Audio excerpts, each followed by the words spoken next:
Amen. Ngendwele lonke igama la Jesu Kristu waseNazaretha. Amen. Sibonga uNkulunkulu amazalwane. Umzuzu kamnandi khona. Ofanele manje Yesu felathi. Amen. Luka 23 verse 34. Uthi Baba bathethelele. Father, forgive them. Baba bakwazi. Uthi Baba baqoqelele. Father, Baba bakwazi abakwenza.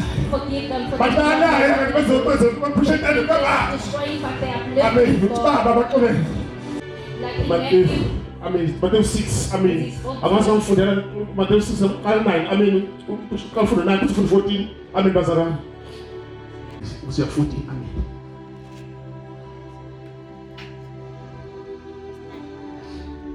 Siyafunda incwadi ngokaMathewu 9. uJesu wangena esikebheni. Amen bazalwane. Siso kale verse 9, Amen bazalwane. Uthi 14, uthi 9 uthi 14, Amen. Ngakho-ke anokhuleka kanje. Baba wethu osezulwini, malingceliswe igama lakho. Amen. Umfundisha u12.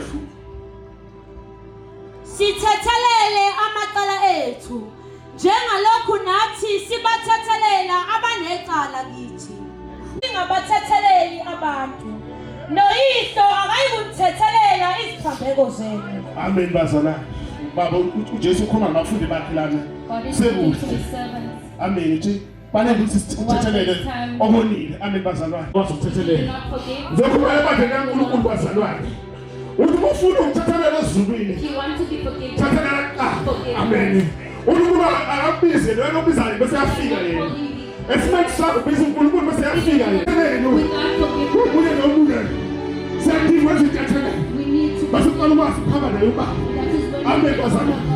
Baba bathethelele. Sizokwazi ukuhamba naye. so that we can Abantu bayo. without Sizokwazi we are written. Practice. We need it. Baba bathethelele. Lord, forgive them, for they do not know what they do. Lord, forgive them, for they do not know. Raise your hand. Raise your hand. And say, Lord, I forgive them.